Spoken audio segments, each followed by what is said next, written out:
ambisi Nabi Muhammad SAW seumur hidupnya di dunia ini adalah harisun alaikum, sangat menginginkan keimanan dan keselamatan atas kalian.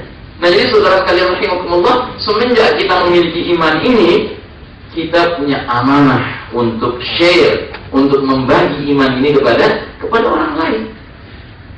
Kepada orang lain dalam pengertian yang sudah sesama mukmin, kita punya kewajiban untuk terus-menerus membuat dia bergairah meningkatkan imannya supaya lebih dekat lagi dan lebih dekat lagi kepada Allah Ta'ala.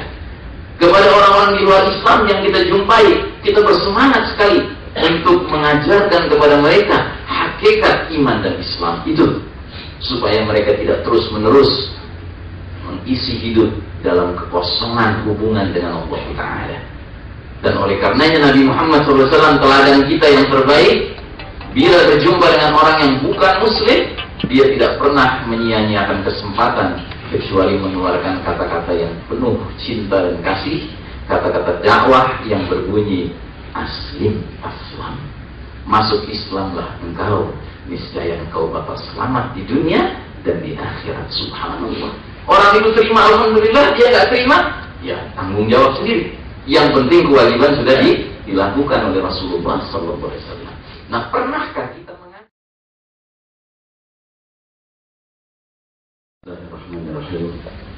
Assalamualaikum warahmatullahi wabarakatuh.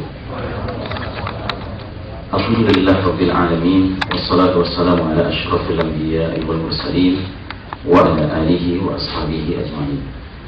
Qala Allah Ta'ala fi kitabihil karim, ya ayyuhalladzina amanu ittaqullaha haqqa tuqatih wa la tamutunna illa wa antum muslimun.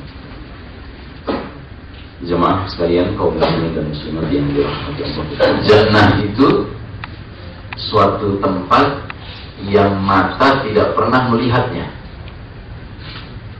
telinga tidak pernah mendengar kenikmatan suaranya, dan hati tidak pernah terbersit fantasinya.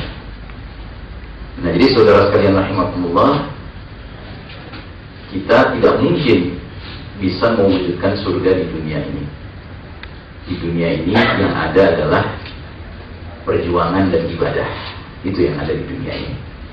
Dan justru dengan kita bertekad, berjanji di hadapan Allah Ta'ala untuk memilih jalan perjuangan dan ibadah, mudah-mudahan ujung akhir yang kita akan nikmati adalah tempat tadi, al-jannah. Nah, saudara sekalian rahimakumullah, salah satu sarana kita untuk berjuang dan beribadah adalah keluarga. Bahkan keluarga ini sedemikian istimewanya sampai Allah Ta'ala mewahyukan ayat khusus agar kita memperhatikan perjuangan serius di jalan Allah Ta'ala dan ibadah yang ikhlas dalam konteks keluarga. Nanti ayatnya akan kita bacakan.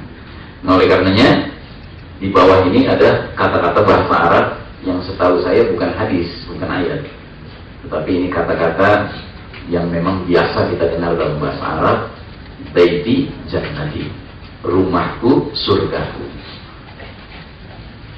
Nah, mungkin juga pengurus panitia membuat judul yang diedit ini membentuk keluarga surgawi dari kalimat baiti jannati, mungkin begitu.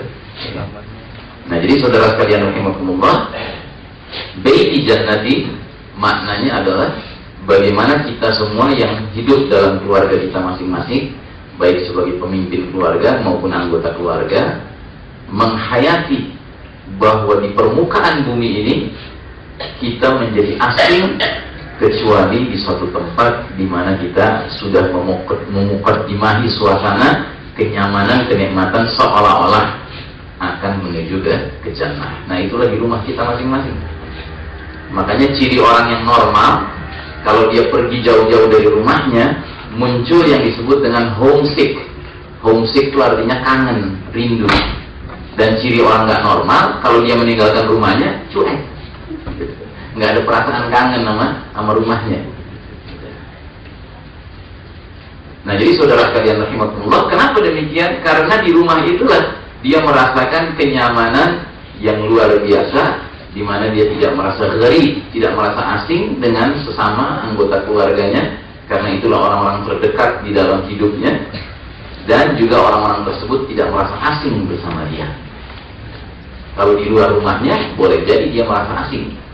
Kenapa? Ya karena memang tidak satu keluarga. Nah, saudara sekalian rahimakumullah, bagaimana kita bisa mengajak keluarga kita tidak saja menikmati baiti jannati fid dunya, tetapi juga sampai al-akhirah. Inilah kira-kira maksud dari pembahasan kita pada subuh kali ini. Semalam Anda sudah diajak bertamasya ke surga, ke jannah. Anda sudah diajak untuk memilih jenis-jenis contoh-contoh orang yang dirindu oleh surga. Silahkan Anda pilih mau jenis mana.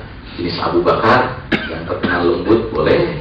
Jenis Umar bin Khattab yang terkenal bikin setan bubar majelisnya kalau dia jalan sendirian, boleh. Mau jenis Khalid bin Walid yang tidak mengenal kata kalah dalam peperangan manapun kalau dia sudah jadi panglimanya, boleh. Silahkan Anda boleh memilih yang manapun, pilihan banyak. Nah, kali ini kita akan membahas dalam konteks kita bukan sebagai hamba Allah sendirian, tetapi sebagai hamba Allah yang ditakdirkan mempunyai jodoh, lalu kemudian kita bersama dengan dia membangun sebuah mahligai, sarana ibadah dan perjuangan di dunia ini untuk bersama-sama berhak mendapatkan al-jannah fil akhirah.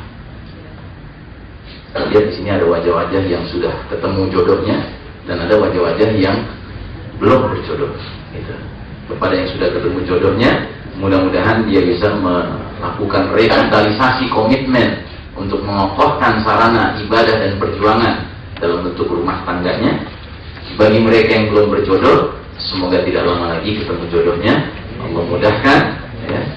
Zawajakumullah bi mar'atin salihah fid dunya wa haurin 'ain fil jannah. Ya. Semoga Allah nikahkan kalian dengan wanita salihah di dunia dan bidadari di akhirat nanti.